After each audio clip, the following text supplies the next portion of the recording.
Hello friends, स्वागत है आप सभी का आपके अपने चैनल बीए स्टडी में। दोस्तों आज हम आपसे बात करने वाले हैं बीए थर्ड ईयर के जियोग्राफी का भूगोल का पेपर 1 का चैप्टर नंबर 4, जिसका नाम है जर्मन भूगोलवेत्ताओं का भूगोल में योगदान। जर्मन जो भूगोलवेत्ता थे उनका भूगोल में क्या योगदान था, इसमें हमें इसी बारे में बात करना है। तो इससे पहले हमने चैप्टर नंबर 3 तक ऑलरेडी सारा कुछ कॉन्सेप्ट के साथ एक एक चैप्टर हमने आपको अच्छे तरीके से समझा दिया है। तो अगर आपने पिछली वीडियोस नहीं देखी है तो प्लीज चैनल पर विजिट करके आप वो वीडियोस देख लीजिए, जिससे कि आपको पूरा क्लियर आपका सिलेबस होता चला जाए। तो इसी तरह से हम और भी वीडियोस आपको प्रोवाइड करवाने वाले हैं जिसमें हम पूरा आपका सिलेबस कवर करने वाले हैं। तो अगर आपने पिछली वीडियोस नहीं देखी है तो प्लीज चैनल पर विजिट करके उसको देखिए और चैनल को सब्सक्राइब करके बेल आइकन हिट कर लीजिए ताकि आपको आने वाली वीडियोस का नोटिफिकेशन मिलता रहे। तो आज के हमारे चैप्टर का नाम है जर्मन भूगोलवेत्ताओं का भूगोल में योगदान। अब जर्मनी भूगोलवेत्ताओं का भूगोल में योगदान क्या रहा है, इस बारे में बात करते हुए हम देखते हैं कि आधुनिक जो वैज्ञानिक है ना, उसमें भूगोल के विकास में जर्मन के भूगोलवेत्ताओं का जो योगदान है वो काफी महत्वपूर्ण रहा है। इस युग को शास्त्रीय युग यानी कि क्लासिकल इरा के नाम से भी जाना जाता है।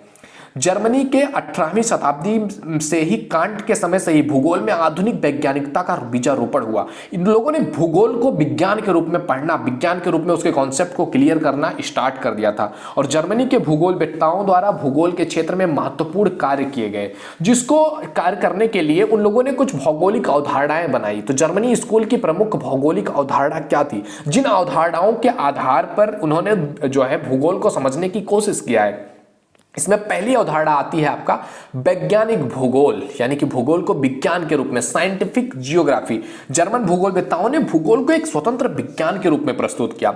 रिनहाल्ड फास्टर एंड जॉर्ज फास्टर ने पृथ्वी के विभिन्न भागों का और उनके तथ्यों का वैज्ञानिक ढंग से प्रेक्षण किया और तथ्यों को एकत्रित करके तुलनात्मक रूप से उनका वर्गीकरण किया और उन तथ्यों को सामान्यीकृत किया और उसके बाद उसकी व्याख्या इस प्रकार से प्रस्तुत की जिस प्रकार से आज तक किसी ने नहीं किया था। पहली बार भूगोल को वैज्ञानिक ढंग से प्रस्तुत किया इन लोगों ने। तो इसलिए इनकी अवधारणा थी कि जो भूगोल है उसको विज्ञान के रूप में देखा जाए। दूसरी अवधारणा क्या थी जर्मनी की स्कूल ऑफ भौगोलिक अवधारणा क्या थी, क्रमबद्ध भूगोल। जिस तरह से साइंस में विज्ञान में होता है किसी भी तत्व का क्रमबद्ध ज्ञान को ही हम विज्ञान कहते हैं, तो इसी तरह से इन्होंने भूगोल को भी क्रमबद्ध रूप में जानने की कोशिश किया, क्रमबद्ध रूप से इसको व्यवस्थित करने की कोशिश किया। तो इनकी दूसरी अवधारणा थी क्रमबद्ध भूगोल। तीसरी अवधारणा थी प्रादेशिक भूगोल, रीजनल जियोग्राफी। यानी कि अभी तक क्या हो रहा था कि जियोग्राफी को सामान्य रूप से जियोग्राफी देखा जाता था, लेकिन प्रादेशिक रूप में इसको बांट करके, अलग अलग प्रदेशों के रूप में विभाजित करके इसका अध्ययन करना जर्मनी से ही स्टार्ट हुआ। और कार्ल लिटलर के द्वारा पहली बार इसकी महत्ता को प्रदर्शित किया गया और पहली बार बताया गया कि इस तरह से अगर हम अध्ययन करते हैं तो जो भूगोल है उसको हम और भी इफेक्टिव तरीके से समझ पाएंगे। उन्होंने प्रादेशिक अध्ययन में महाद्वीपों के प्रथम प्रकार के प्रदेशों में रखा और द्वितीय प्रकार के प्रदेशों में जो उच्चावच है, जल प्रवाह है, उन सभी को दूसरे जो पार्ट है उसमें रखा और तृतीय प्रदेश में उन्होंने महाद्वीपों की छोटी छोटी इकाइयों को सम्मिलित किया। और उन्होंने प्रादेशिक अध्ययन की श्रृंखला में लांडेर कुंडे और अल्जमीजा ईड कुंडे आदि शब्दों का प्रयोग भी किया था। तो ये तीसरी अवधारणा थी। चौथी अवधारणा थी वातावरण निश्चयवाद, इन्वायरमेंटल डिटर्मिनेशन। इसमें क्या हुआ, वातावरण निश्चयवाद का जो जन्म है ये जर्मनी से ही हुआ है। इस वर्ड का जन्म, इसमें सर्वाधिक जो योगदान है वो कांट का, रेस्टेल का और हम्बोल्ट का, इन तीनों का बहुत ही महत्वपूर्ण योगदान रहा है वातावरण निश्चयवाद में। इमैनुअल कांट ने प्राकृतिक का इतिहास का प्रभाव बहुत ही स्पष्ट रूप से बताया है कि प्रकृति जिस तरह का जहां पर इन्वायरमेंट होता है वहां के लोगों का रहन सहन, वहां के हर एक चीज उसके इन्वायरमेंट से इफेक्ट होती है। तो ये बहुत इंपॉर्टेंट कॉन्सेप्ट था चौथा, जिसका जर्मनी वालों ने ध्यान रखा था। पांचवी चीज है भूगोल क्षेत्रवर्धनी विज्ञान है, जियोग्राफी कोरोलॉजिकल साइंस है। इस बारे में भी भूगोल में जो है क्षेत्रवर्धनी के रूप में वैज्ञानिक जो वान रिस्थोपेन, जिनके बारे में हम आगे पढ़ने वाले हैं, उनकी क्या क्या चीजें हैं इस पर उन्होंने बल दिया और हेटनर ने बल दिया। पृथ्वी सतह पर स्थित क्षेत्रीय विभिन्नताओं का अध्ययन किया। हेटनर के अनुसार भूगोल जो है वो सामान्य भूविज्ञान नहीं है बल्कि पृथ्वी तल का क्षेत्रीय अध्ययन है, तो इसीलिए इसको क्षेत्रवर्धनी विज्ञान के रूप में इन्होंने रखा है। पांचवा है आपका छठा नंबर भू राजनीतिक। भू राजनीतिक मीन्स कि राजनीति के क्षेत्र में रेस्टल द्वारा लिखित एक बुक थी जिसका नाम था राजनीतिक भूगोल। उसके प्रकाशन के साथ क्रांति आ गई। इसके बाद सुपान में सामान्य राजनीतिक भूगोल के मार्गदर्शन के सिद्धांत का प्रकाशन करवाया और इससे धीरे धीरे कि मतलब राजनीति का भू से क्या इफेक्ट पड़ता है, कैसे कैसे लोगों की क्या क्या माइंडसेट बनते हैं भूमि से लेकर के भूगोल की वजह से। एंड सेवंथ नंबर अवधारणा थी कि भू प्राकृतिक विज्ञान का विकास किया जाए। भू आकृतिक विज्ञान के क्षेत्र में जर्मनी के भूगोलवेत्ताओं में अल्फ्रेड प्रेंक का नाम बहुत ही विशेष उल्लेखनीय है। उस क्षेत्र में उनका प्रथम कार्य था आल्पस। उन्होंने आल्पस के बारे में बहुत कुछ गहन अध्ययन किया। आल्पस जो पर्वत है उसके बारे में उन्होंने गहन अध्ययन किया और 2 वर्षों बाद वो जर्मनी वापस आए उसका अध्ययन करके। तो भू आकृति यानी कि जिस तरह से आकृति होती है जमीन की, उसका भी वहां के एनवायरमेंट में, वहां के लोगों पे, वहां की समाज पे इफेक्ट पड़ता है। तो भूगोल के क्षेत्र में उनका ये योगदान, ये कॉन्सेप्ट भी उन लोगों ने ध्यान रखा था। 7वां है भूगोल एक उद्देश्यवादी विषय है। भूगोल एक उद्देश्यवादी विषय है। इसको मानने वाले कौन है? जर्मन के भूगोलवेत्ता। जर्मन के भूगोलवेत्ताओं ने भूगोल के एक उद्देश्यवादी विषय माना है। उन्होंने भूगोल के अध्ययन के पीछे एक निश्चित उद्देश्य से देखा है। रिटर का मत है कि ईश्वर ने पृथ्वी पर प्रत्येक वस्तु की रचना किसी न किसी रीजन से किया है, किसी न किसी उद्देश्य से किया है।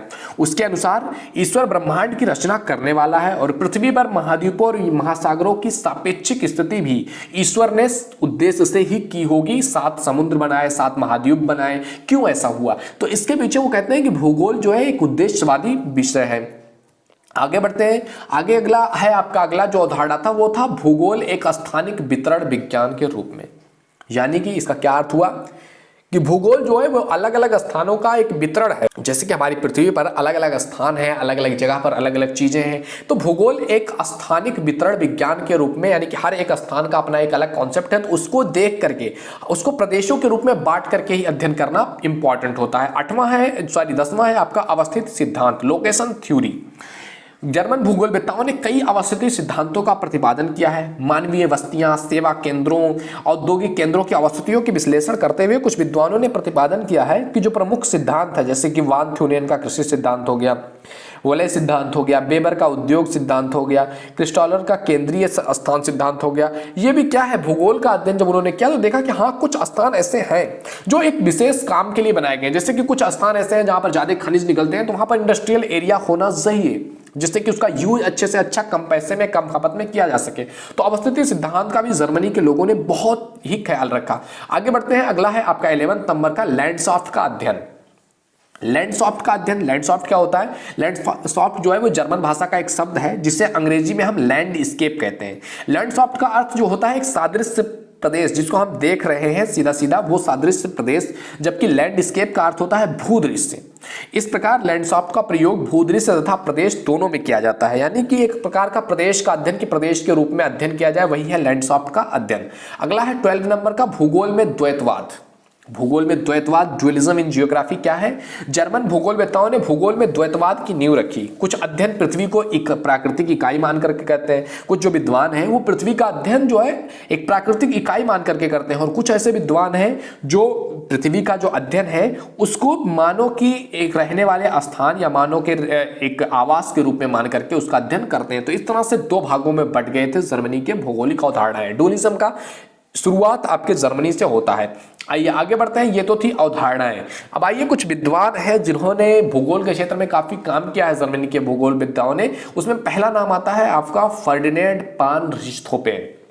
फर्डिनेंड पान रिchthofen के बारे में अगर बात करें, फर्डिनेंड जो रिchthofen है, रिchthofen का जन्म जो है 5 मई 1833 ईस्वी को जर्मनी के साइलेशिया में हुआ था। इनके माता पिता सम्भ्रांत थे। वे अपने समय के सर्वाधिक प्रभावशाली भूगोलवेत्ता हुए थे रिchthofen। रिchthofen ने कई सारे सिद्धांत भी दिए थे जिसका बहुत ज्यादा योगदान रहा भूगोल के बारे में जानने के लिए, भूगोल के बारे में आगे बढ़ने के लिए। इसके अतिरिक्त जीव विज्ञान और भूगोल में इनकी काफी रुचि थी, अतः इन विषयों के साथ उच्च शिक्षा इन्होंने ग्रहण की और भूगोल शास्त्र में सर्वाधिक रुचि होने के कारण इनके सर्वाधिक कार्य जो है वो भूगोल पर ही हुए हैं। और 1850 में आल्पस पर्वतों की संरचना पर एक शोध ग्रंथ लिखा और इसके बाद कारथेपियन पर्वत की भूगर्भिक संरचना पर भी इन्होंने बहुत ही महत्वपूर्ण कार्य किए। इनके कार्यों में इनकी रचनाएं बहुत महत्वपूर्ण रही हैं। जैसे उनकी पहली रचना थी चीन का भूगोल। चीन का भूगोल जो था ये बहुत ही महत्वपूर्ण लेख था। चीन के भूगोल जब प्रकाशित किया गया तो इसको 3 खंडों में बांटा गया। चीन का भूगोल जो था उसको 3 खंडों में बांटा गया। वो 3 खंड कौन कौन से थे? इसमें प्रथम खंड ऐसा था जो फर्स्ट पार्ट इसमें बना, फर्स्ट पार्ट वो था, उसके अंतर्गत क्या चीजें रखी गई? इस ग्रंथ की प्रथम जो खंड है उसमें मध्य एशिया के पर्वतक्रमों की संरचना, जो मिडिल एशिया के क्षेत्र थे उनको रखा गया। मिडिल एशिया का जो पार्ट था उसको प्रथम क्षेत्र में रखा गया। प्रथम चीज में किसको रखा गया? मिडिल एशिया को। और दूसरे खंड में उत्तरी चीन के भूगोलिक संबंधों को रखा गया, उत्तरी चीन को। यानी कि सेकंड में क्या किया गया? जो नॉर्थ चाइना था उसके जो कॉन्सेप्ट थे उसको रखा गया, या नॉर्थ चाइना के बारे में क्या क्या कैसे कैसे उस पर रखा गया। एंड थर्ड जो पॉइंट था उस पर क्या किया गया, जो उसमें दक्षिणी चीन से संबंधित चीजें रखी गई, साउथ चाइना से रिलेटेड जो चीजें थी उसको रखी गई पार्ट नंबर 3 में। इस तरह से उन्होंने चीन के पूरे भूगोल का अध्ययन किया कि चीन का भूगोल कैसा है, क्या क्या चीजें चीन में है, चीन के बारे में उन्होंने पूरी तरह से थ्योरी प्रस्तुत किया अपने। तो इस तरह से अरिस्तोफेन को चीन का विद्वान कहा जाता है, यानी कि चीन के बारे में विशेषज्ञ माना जाता है। जर्मनी के थे बट चीन के बारे में इन्होंने बहुत कुछ किया था। इन्होंने दूसरी इनकी रचना थी चीन की मानचित्रावली। चीन की मानचित्रावली, इन्होंने चीन का इतना अध्ययन किया था, इतना वो चीन में गए थे, इतने सर्वे किया था, उन्होंने चीन का मानचित्र बना डाला कि मानचित्रावली चीन कैसे है, कहां पर क्या चीजें हैं, क्या कैसे, उन सब चीजों के बारे में उन्होंने अपनी दूसरी रचना है चीन की मानचित्रावली, उसमें उन्होंने लिखा है। थर्ड इनकी रचना थी आर्थिक एवं खनिज भूगोल। आर्थिक और खनिज भूगोल यानी कि जब उन्होंने जो चीजें सर्वे किया उसमें क्या चीजें ऐसी, कौन से प्लेसेस थे जहां पर आर्थिक रूप से बहुत ज्यादा सफल हुआ जा सकता है, या जहां पर खनिजों का भंडार हो, ऐसे कौन कौन से क्षेत्र हैं, इस पर उन्होंने अपनी रचना लिखी थी आर्थिक एवं खनिज भूगोल। इस पर आगे बढ़ते हैं। चौथा उनका जो रचना था वो था स्थलकृति विज्ञान।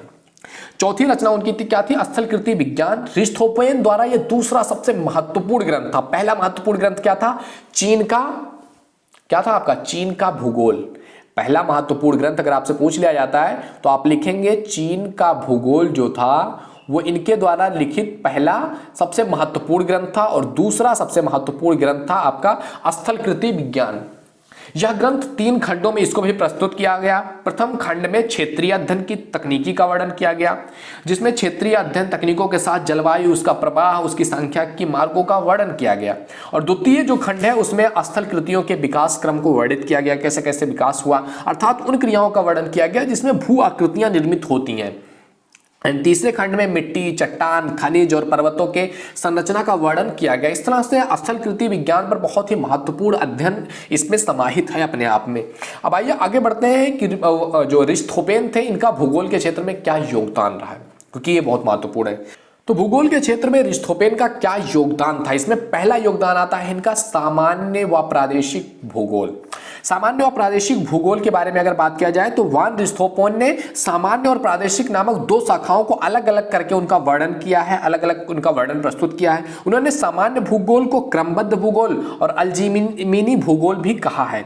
सामान्य भूगोल पृथ्वी पर स्थित जो भी चीजें सामान्य रूप से हमें दिखाई देती हैं, ऊपर ऊपर की चीजें, उसको कहते हैं सामान्य भूगोल। तो उसका भी अध्ययन किया है। किसी भी अगर प्लेस का, उनको किसी भी स्थान का, किसी भी प्रदेश का अगर उनको अध्ययन करना है या उसके बारे में अपने विचार रखने हैं तो पहले तो उन्होंने सामान्यकृत ढंग से किए, सामान्य रूप से क्या चीजें हैं उस पर उन्होंने अपनी राय रखी है, सामान्य। फिर उसी चीज का उन्होंने प्रादेशिक भूगोल के रूप में अध्ययन किया। प्रादेशिक भूगोल मींस उस प्रदेश का पूरी तरह से गहनता से, पूरी दुनिया से अलग हट करके उस प्रदेश के बारे में अच्छे से गहन अध्ययन करना ही कहलाता है आपका प्रादेशिक भूगोल। तो यह इनकी पहली महत्वपूर्ण योगदान रहा। इन्होंने हर जगह का सामान्य और प्रादेशिक भूगोल दोनों के आधार पर वर्णन किया है।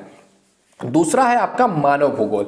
मानव भूगोल के क्षेत्र में अरिस्तोफेन ने मानव भूगोल पर भी बहुत कार्य किया है। उनका विचार था कि मानव भूगोल जातियों व जनजातियों, जनसंख्या व राष्ट्रों, भाषाओं व धर्मों के अंतर संबंध से संबंधित है।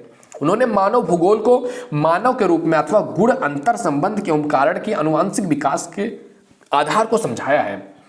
मानव से बाध्य रूप अथवा गुण से आकारिकी संबंध बताया है।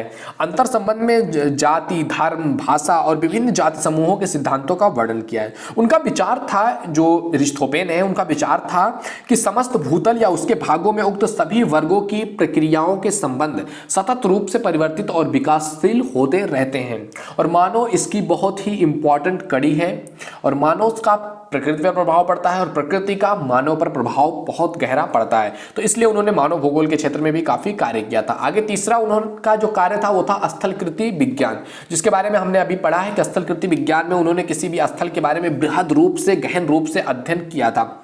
उन्होंने मौसमी क्षरण जैसे भूमिगत जल, बहते हुए जल, स्थलकृतियों पर पड़ने वाले प्रभाव, इन सभी को समझाया है। इसके साथ साथ जो द्वीप तट है, झीलों का भी उन्होंने अध्ययन किया है। बहते हुए जल के भौगोलिक और रासायनिक दोनों प्रकार के कार्यों को महत्व बताया है। इस तरह से उन्होंने बहुत सारी चीजें बताया है।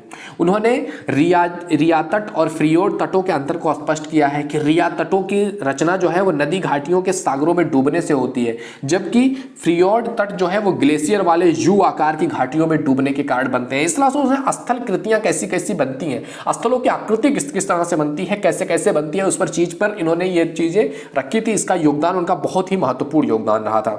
अब आइए आगे बढ़ते हैं, अगले विद्वान आते हैं इसके बाद, अलेक्जेंडर वान हम्बोल्ट। अलेक्जेंडर वान हम्बोल्ट के बारे में जानना बहुत इंपॉर्टेंट है, क्योंकि ये बहुत ही महत्वपूर्ण विद्वान रहे हैं भूगोल के क्षेत्र में। अगर इनके बारे में सामान्य परिचय की बात किया जाए तो इनका सामान्य परिचय अगर दें तो ये शास्त्रीय युग का प्रथम बहुमुखी प्रतिभावान संपन्न विद्वान इनको माना जाता है। इनका जन्म 1769 ईस्वी में जर्मनी के वर्लिन नामक ग्राम में हुआ था।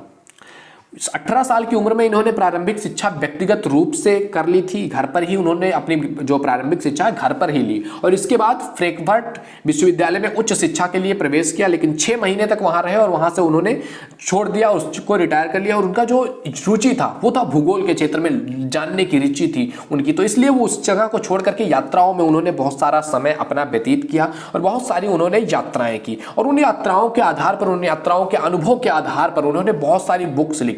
इसमें उनकी रचनाएं, जो अलेक्जेंडर वान हम्बोल्ट की रचनाएं हैं वो बहुत महत्वपूर्ण है। इसमें पहले रचना आती है उनका राइनलैंड बेसाल्ट पर लिखा गया शोध ग्रंथ, क्योंकि वो जहां भी जाते उसकी शोध करते थे, तो उनके जो ग्रंथ थे वो शोध ग्रंथ ही कहलाते थे। 1789 में यह प्रकाशित हुआ था राइनलैंड बेसाल्ट, इस पर लिखा गया एक शोध ग्रंथ था। दूसरी जो उनकी रचना थी वो था चट्टानों की विशेष स्थिति पर शोध ग्रंथ, के चट्टान अलग अलग स्थान पर अलग अलग टाइप के चट्टान क्यों पाए जाते हैं, क्या उनकी विशेष स्थिति है, क्या क्या किस तरह से कहां पर कौन सी चट्टानें पाई जाती हैं, इस पर उन्होंने ग्रंथ लिखा। 1823 में इसका प्रकाशन हुआ। तीसरा जो था वो था नई दुनिया में भूमध्य रेखीय प्रदेशों का अनुभाविक वर्णन। इन्होंने नई दुनिया जबकि खोज किया गया कोलंबस के द्वारा, उसके बाद ये नई दुनिया की खोज में गए और वहां पर जो भूमध्य रेखीय प्रदेश है वहां पर जाकर के उनके वहां के अनुभवों का वर्णन किया और इसको प्रकाशित किया 1829 ईस्वी में। तीसरी इनकी रचना, चौथी थी एशिया सेंट्रले, 1843 ईस्वी में। इसमें इन्होंने एशिया के क्षेत्रों का अध्ययन किया और एशिया के बारे में बहुत कुछ लिखा था उनकी इस बुक्स में। अगला है आपका पांचवा, प्रकृति दिग्दर्शन। प्रकृति दिग्दर्शन यानी कि प्रकृति का क्या मनुष्य पर प्रभाव पड़ता है, किस तरह से प्रकृति और मनुष्य एक दूसरे से कनेक्ट है यानी कि कनेक्टेड है, ये उन्होंने 1847 ईस्वी में इसका प्रतिपादन किया था। 6 नंबर बुक आता है उनका दक्षिणी अमेरिका की मूल वंशजों और उनकी सामाजिक संस्थाओं पर आधारित ग्रंथ। इन्होंने जब नए दुनिया की खोज में गए और वहां पर वो दक्षिणी अमेरिका की तरफ पहुंचते हैं तो वहां के जो मूल वंशज है या उनकी सामाजिक संस्थाएं हैं उन चीजों पर कैसे कैसे क्या है, कैसे उनका भूगोल है, कैसे उनकी मान्यता है, कैसे उनका सामाजिक संस्थान है, इन सभी चीजों पर उन्होंने ग्रंथ लिखा जो कि बहुत फेमस हुआ था। अगले 7वीं है कि नई दुनिया उपनिवेशों के विभिन्न पहलुओं पर लिखे गए राजनीतिक लेख। इन्होंने नई दुनिया में जब ये गए तो वहां पर उपनिवेश किस तरह से काम करते हैं इस पर उन्होंने इनके अलग अलग पहलुओं पर अपना एक बुक लिखा था जो कि बहुत फेमस हुआ था। आगे अगला है 8वां नंबर है आपका कास्मस। कास्मस नामक बुक इन्होंने लिखा जिसको 5 खंडों में विभक्त किया गया। तो 5 खंडों में इनकी ये बुक विभक्त हुई थी जिसका प्रकाशन धीरे धीरे अलग अलग खंडों में जो है विभाजित होते हुए इनका प्रकाशन हुआ था। एक साथ इस बुक का प्रकाशन नहीं हुआ था, 5 खंडों में इस बुक का प्रकाशन हुआ था। तो ये था अलेक्जेंडर वान हम्बोल्ट की रचनाएं। अब आइए इनके हम्बोल्ट के भूगोल के क्षेत्र में क्या योगदान है उस पर नजर डालते हैं। इसमें पहला योगदान इनका है कि भूगोल की परिभाषा और उद्देश्य के बारे में इन्होंने बड़े ही विस्तृत ढंग से बात किया है। हम्बोल्ट ने भूगोल को पृथ्वी का वर्णन करते हुए बताते हैं, उन्होंने कहा कि भूगोल में उन विभिन्न जो कि अंतर संबंधित घटनाओं का अध्ययन किया जाता है जो भूमि की सतह पर विभिन्न क्षेत्रों पर साथ साथ या अलग अलग पाए जाते हैं। यह कहते हैं कि पृथ्वी पर जो भी चीजें हैं, चाहे वो मनुष्य हो, चाहे वो चीजें हो, चाहे वनस्पतियां हो, चाहे जीव जंतु हो, उनका और उस जमीन के साथ, उस प्रकृति के साथ एक गहरा संबंध होता है कहीं ना कहीं किसी ना किसी रूप में। तो इस तरह से वो मानते हैं। हम्बोल्ट के अनुसार भूगोल का जो मुख्य उद्देश्य है वो भूतल या भौतिकी या मानवीय संबंधों का अध्ययन करना है कि भूतल या जमीन है, पृथ्वी है, उसका मनुष्य के साथ क्या संबंध है, इस बारे में ये ज्ञात करना ही बहुत इंपॉर्टेंट चीज है। उन्होंने अपनी पुस्तक जो उनकी ग्रंथ थी कास्मस, जो अभी हमने पिछले स्लाइड में देखा है, उसमें किया कहा है कि पृथ्वी तल पर अजैविक घटनाओं के मध्य अंतर संबंधों का ज्ञान करना ही भूगोलवेत्ता का प्रमुख उद्देश्य होना चाहिए। हम्बोल्ट कहते हैं कि भूगोलवेत्ता का प्रमुख उद्देश्य यही होना चाहिए कि जो भूगोल है वो जिस भी जगह का, जिस भी प्रदेश का है और वहां के मनुष्यों के साथ उसका क्या संबंध है, क्या कनेक्शन है, वो ज्ञात करना ही एक भूगोलवेत्ता का बहुत ही इंपॉर्टेंट रोल होता है। हम्बोल्ट का मानना है कि किसी भी क्षेत्र की बृहद रूपी विविधता में एकता को स्वीकार करना ही भूगोल का प्रमुख उद्देश्य है। तो ये उद्देश्य और परिभाषा के बारे में इस तरह से हम्बोल्ट ने बताया। आगे बढ़ते हैं। उन्होंने दूसरा चीज जो योगदान था वो था भौतिकी भूगोल के क्षेत्र में।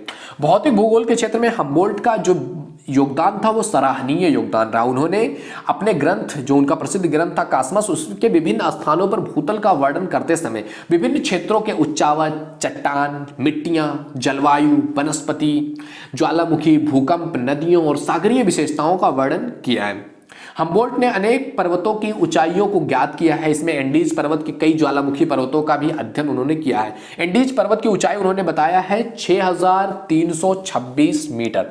6326 मीटर उन्होंने एंडीज पर्वत की ऊंचाई बताई हुई है। तो ये बहुत इंपॉर्टेंट है, कई बार आपसे पूछ लेता है एंडीज की ऊंचाई कितनी होती है। तीसरे नंबर पे पहुंचते हैं। तीसरा उनका योगदान था ज्वालामुखी के क्षेत्र में योगदान। ज्वालामुखी के क्षेत्र में भी इन्होंने कई सारे कार्य किए हैं। उन्होंने इनकी उत्पत्ति का कारण बताया है कि क्यों ज्वालामुखी की उत्पत्ति कैसे होती है, कैसे कैसे ज्वालामुखी बनते हैं, इसके बारे में उन्होंने बताया। उनका मानना था कि ज्वालामुखी क्रिया जो है वो पृथ्वी के कमजोर भागों में होती है। जहां पृथ्वी का जो भाग कमजोर होता है वहां पर ज्यादा ज्वालामुखी क्रियाएं होती हैं। उन्होंने ये भी बताया कि विश्व के विभिन्न भागों में आने वाले ज्वालामुखी पर एक ही तरह का नियम लागू होता है। उन्होंने प्रसुप्त और जागृत ज्वालामुखी, दो प्रकार की ज्वालामुखी, 2 टाइप्स ऑफ ज्वालामुखी का उन्होंने बताया था। 2 टाइप की ज्वालामुखी, प्रसुप्त और जागृत, 2 तरह की ज्वालामुखी उन्होंने बताया था। आगे बढ़ते हैं। अगला है भूकंप के क्षेत्र में कार्य। इनका भूकंप के क्षेत्र में क्या कार्य रहा, इसके बारे में बात करते हैं। तो हम्बोल्ट का भूकंप के क्षेत्र में भी उल्लेखनीय कार्य था। उनका विचार था कि ज्वालामुखी और भूकंप की क्रियाएं संभवतः एक साथ होती हैं। एक भूकंप का उल्लेख करते हुए उन्होंने लिखा कि 4 नवंबर से 12 नवंबर तक हल्के हल्के झटके आते रहे और 12 नवंबर को अग्निय विस्फोट क्रिया आरंभ हुई और रात्रि के 2 बजे तक आकाश में आग के गोले दौड़ते रहे। यानी कि जब ज्वालामुखी फटने वाली होती है तो उसके कुछ टाइम पहले से ही जो भूकंप है उसके झटके आने शुरू हो जाते हैं। तो इस तरह से भूकंप के बारे में उन्होंने अपनी राय रखी।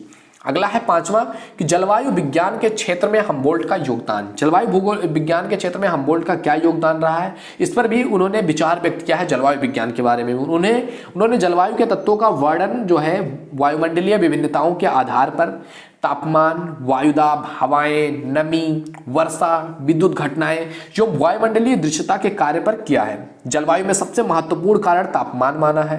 तापमान की ऊंचाई से संबंध भी बताया है। वे प्रथम व्यक्ति थे जिन्होंने सिद्ध किया कि विभिन्न अक्षांशों की ऊंचाई के साथ साथ तापमान क्या होता है, कम होता रहता है। वो पहले व्यक्ति है। उन्होंने बताया कि अगर हम ऊपर चलते रहते हैं, अगर हमारी पृथ्वी का ये धरातल है और हम इसके जितने ऊपर चलते रहेंगे उतना ही हमारा जो टेम्परेचर होगा वो माइनस में होता चला जाएगा। जितना ऊपर जाएंगे उतना ही माइनस में होता चला जाएगा, यानी कि माइनस माइनस माइनस बढ़ता चला जाएगा जितने ऊपर हम जाते हैं। इसीलिए तो होता है जब हम पहाड़ी क्षेत्रों पे चले जाते हैं तो टेम्परेचर वहां पर कम होता है। तो गर्मियों के दिनों में जो इनके पास पैसे होते हैं या ज्यादा जिनको घूमना फिरना होता है वो चले जाते हैं पर्वतों पर।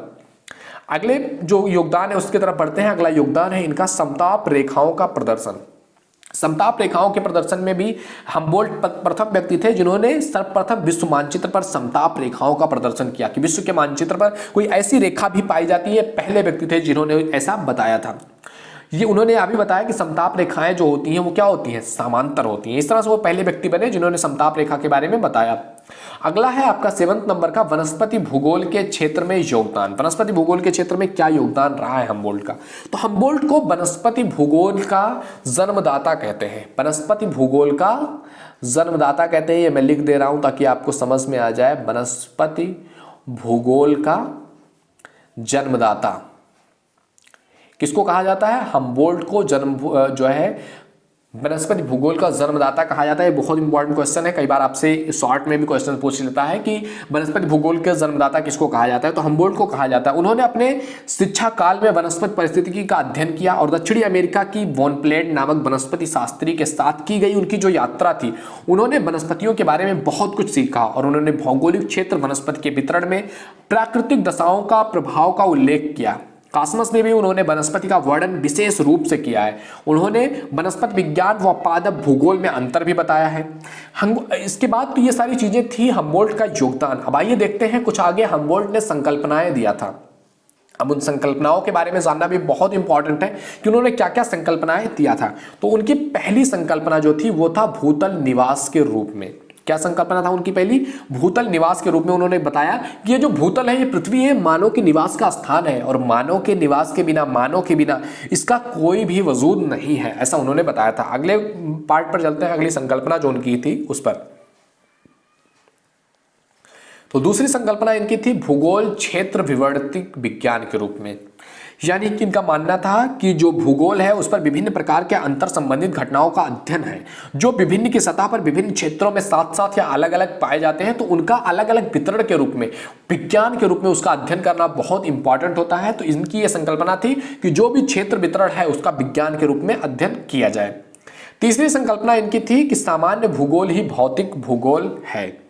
हमबोल्ट भौतिक भूगोल को ही सामान्य भूगोल कहकर के पुकारते हैं। उनका विश्वास था कि सामान्य भूगोल के सिद्धांतों द्वारा भूपटल की विभिन्न जो घटनाएं स्थित हैं, विस्तार हो गया, तुलनात्मक अध्ययन हो गया, ये सब किया जा सकता है। उनके अनुसार भौतिक भूगोल ही सामान्य भूगोल था और संभवतः इसीलिए भूगोल शब्द की जगह उन्होंने भौतिक शब्द का यूज किया था। तो वो कहते हैं कि जो सामान्य भूगोल आमतौर पर भूगोल है वही आपका भौतिक भूगोल है।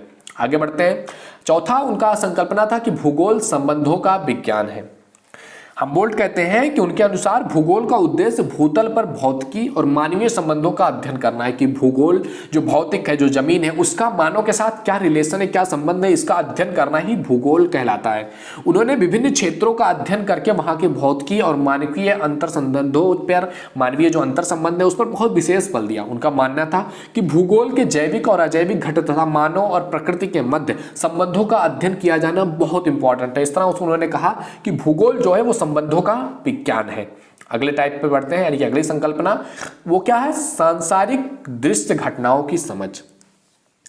वो कहते हैं कि भूगोल जो है हमबोल्ट के अनुसार सांस्कृतिक जो दृश्य घटनाएं हैं उनकी समझ है, कि जो घटनाएं हम देखते हैं, जो चीजें हम अपने आसपास देखते हैं, जो हमारा आसपास का भौगोलिक क्षेत्र है, उसको देख करके उसको समझ पाना कि उसका मनुष्य के साथ क्या संबंध है, या वो रहने के योग्य भी है वो जगह या नहीं है, ये समझ पाना ही क्या कहलाता है, आपका सांस्कृतिक दृश्य घटनाओं की समझ। ये रखना बहुत जरूरी है हमबोल्ट के अनुसार। छठा है आपका भूगोल में दृश्य घटनाओं की विभिन्न रूपता। जब आप देखते हैं भूगोल में दृश्य घटनाएं तो अलग अलग जगहों पर अलग अलग टाइप के प्रदेश पाए जाते हैं, तो वही कहता है क्या कि भूगोल में जो दृश्य घटनाएं उसमें विभिन्न रूपता देखने को मिलती है। 6 नंबर उनकी संकल्पना ये थी। एंड 7th संकल्पना थी आपका प्रकृति की एकता। हमबोल्ट जो है वो प्रकृति की एकता का पोषक था। उनके अनुसार प्रकृति में एकता पाई जाती है जिसका अध्ययन भूगोल में किया जाता है। उन्होंने अपने ग्रंथ कॉस्मस में पृथ्वी को एक जैविक एवं अविभाज्य इकाई के रूप में लिखा है। पृथ्वी के प्रत्येक हिस्से में संपूर्ण प्रकृति की प्रतिबिंब देखने को मिलती है। ऐसा हमबोल्ट का मानना था कि अगर पृथ्वी का आप कोई हिस्सा देख रहे हो ना, आप उससे पूरी पृथ्वी को लिंक कर सकते हो, आप पूरी पृथ्वी को जानने की समझ आपको मिलेगी वहां से। ऐसा हमबोल्ट का मानना था। आगे बढ़ते हैं। 8वां था आपका मानव भूगोल के का स्थान, भूगोल में मानव का स्थान। ये उनकी संकल्पना का बहुत ही इंपॉर्टेंट फैक्टर था। हमबोल्ट महोदय ने दुनिया के क्षेत्रों का अध्ययन करने के समय वहां के लोगों का भी वर्णन किया है। इस वर्णन में उन्होंने मानवीय सभ्यताओं और वहां के लोगों के बारे में वर्णन किया है और वहां पर निर्मित व्यवहारों, आचारों, उन सभी चीजों के बारे में विकास किया है और उनके बारे में अपना योगदान दिया है कि वो क्या था, कैसे था। यानी कि भूगोल के साथ साथ उन्होंने मानवीय विचारधाराओं पर भी काम किया है। उनका विचार था कि मानव प्रजाति के अध्ययन के बिना प्रकृति का जो वर्णन है ना वो अधूरा है। अगर मानव ही ना हो तो पृथ्वी बनने का क्या मतलब है, ऐसा हमबोल्ट का मानना था। अगला है 9वां कि वातावरण निश्चयवाद के ये समर्थक थे हमबोल्ट।